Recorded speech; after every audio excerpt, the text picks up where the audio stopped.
Assalamualaikum warahmatullahi wabarakatuh. Perkenalkan, nama saya Risma Aulia dari Fakultas Ekonomi jurusan Ekonomi Pembangunan Kampus Indaraya Universitas Sriwijaya.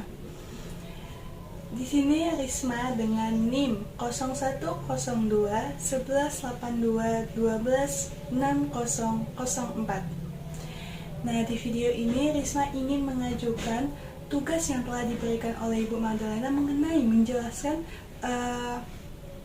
tabel 6.4 tentang skala hasil di industri karpet. Nah, penjelasan Risma ini, Risma sudah membaca dari PowerPoint yang telah dibagikan oleh Ibu Magdalena di Google Classroom. Bukan hanya itu saja, Risma juga membaca buku Pindik. Nah, di sini Risma akan menjelaskan terlebih dahulu. Di sini ada yang namanya skala hasil dan industri karpet. Nah, di sini Risma menjelaskan apa sih itu skala hasil. Pasti banyak ya yang bertanya apa itu skala hasil. Nah, jadi skala hasil itu merupakan tingkat di mana output meningkat ketika input bertambah secara profesional. Jadi dapat disimpulkan bahwa skala hasil ini menunjukkan tingkatan dari output yang meningkat ketika terjadi penambahan input, baik secara profesional maupun stabil atau tidak profesional. Jadi skala hasil ini juga kita menunjukkan tingkatan yang dimana perusahaan itu berada di tingkat skala hasil yang meningkat atau yang konstan dan menurun.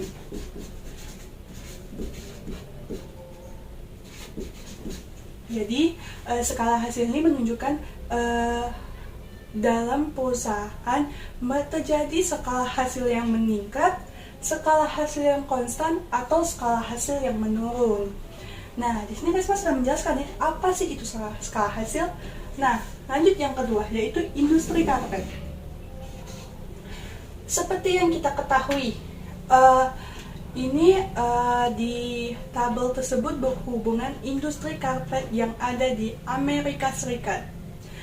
Pada abad ke-20 di Amerika Serikat, itu adanya suatu industri karpet yang kecil-kecilan. Abad 20 ya.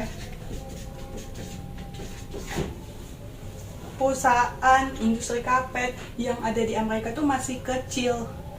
Tetapi seiring berjalannya waktu terjadi perkembangan yang sangat pesat.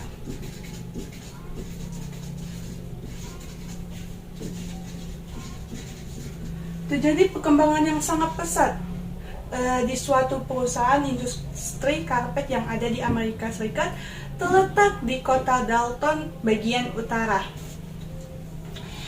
Nah, di sini pasti memerlukan contoh kan? Kenapa sih secara tiba-tiba bilang kalau misalnya industri karpet itu berkembang secara pesat? Nah, kita lihat pada tabel 6.5. Yang dimana pada tabel ini ada industri karpet yang ada di Amerika Serikat. Itu terjadi pada tahun 2005. Penjualan produk karpet tersebut sampai jutaan dolar. Ada 5 produsen yang mengirimkan produk karpet tersebut baik itu dalam negeri maupun luar negeri, itu sampai jutaan dolar. Pada peringkat pertama, itu ada produsen saw. dia mengirim produk karpet tersebut sebanyak 4.346 juta dolar. So, mengirim produk karpet tersebut sebanyak 4.346 juta dolar. Peringkat yang kedua yaitu Mohawk, yang dimana Mohawk itu mengirim produk karpet itu sebanyak 3.779 juta dolar. Yang ketiga yaitu ada Beaulieu, yang dimana dia mengirimkan produk karpet penjualannya sampai 1.115 juta dolar. Dan yang keempat itu ada Interfax, yang dimana dia menjual pengiriman produk karpet itu sebanyak 421 juta dolar. Dan yang terakhir adalah yang kelima ada Royalty, yang dimana dia mengirimkan produk karpet itu sebanyak 298 juta dolar. Nah, pada saat ini industri karpet yang ada di Amerika Serikat dari peringkat yang pertama, kedua, dan yang ketiga itu masih mengalami peningkatan yang signifikan dari Shaw, Mohawk, dan di Beaulieu. Mereka masih sampai sekarang masih menjual produk karpet dengan pengiriman jutaan dolar. Nah, di sini pasti banyak mengandung pertanyaan nih. Kenapa secara tiba-tiba industri karpet yang ada di Amerika Serikat itu pada tahun 2005 tepatnya itu meningkat secara drastis? Pasti ada alasannya kan? Nah, jadi alasan pertama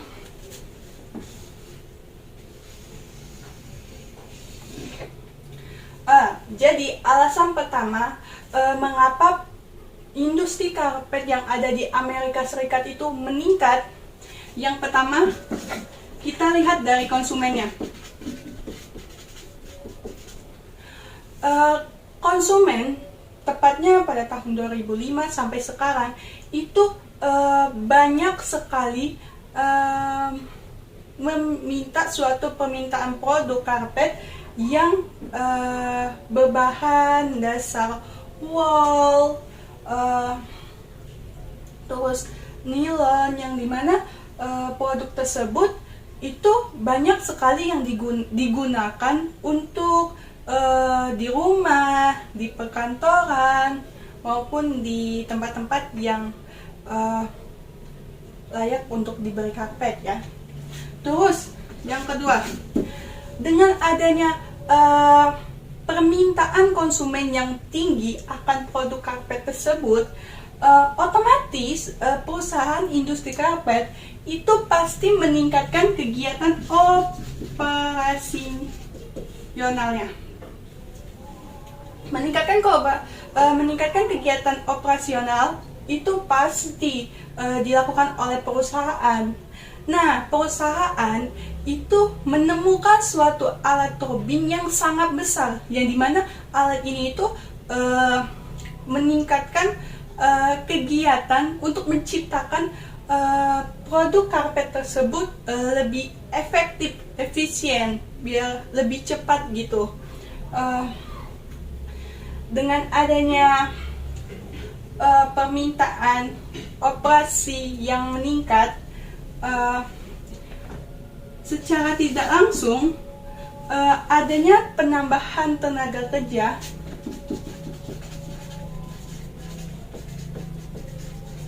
secara signifikan. Jadi penambahan tenaga kerja itu tidak meningkat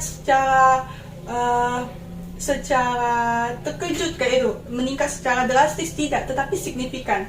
Nah, dengan adanya alasan-alasan atau ketiga alasan tersebut, inilah dapat kita hubungkan dengan skala hasil yang dimana kita dapat menentukan bahwa industri karpet ini mengalami peningkatan input yang meningkat dan menyebabkan peningkatan output yang lebih meningkat secara profesional. Nah, berarti hubungan dari skala hasil industri karpet ini hubungannya meningkat.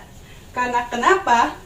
Ketika input yang diberikan oleh produsen untuk perusahaan, seperti input itu kan seperti faktor-faktor produksi nih, modal itu bisa tenaga kerja gitu, modal itu dari kegiatan operasinya, penambahan mesin, terus penambahan tenaga kerja yang meningkat, nah menyebabkan output itu lebih meningkat lagi, yang dimana output itu barang yang diproduksi. Nah, dengan adanya peningkatan ini, otomatis kebutuhan dari konsumen juga akan terpenuhi dan produsen juga, industri dari karpet tersebut juga mengalami keuntungan. Jadi, inilah hubungan dari skala hasil industri karpet yang ada di Amerika Serikat. Nah, inilah penyajian materi atau penjelasan materi yang dapat Risma sampaikan mengenai tabel 6.4 tentang skala hasil industri karpet. Risma minta maaf apabila dalam pembuatan video, dalam perkataan Risma ada yang salah. Kepada Allah Risma mohon ampun. Risma akhiri. Wassalamualaikum warahmatullahi wabarakatuh. Terima kasih.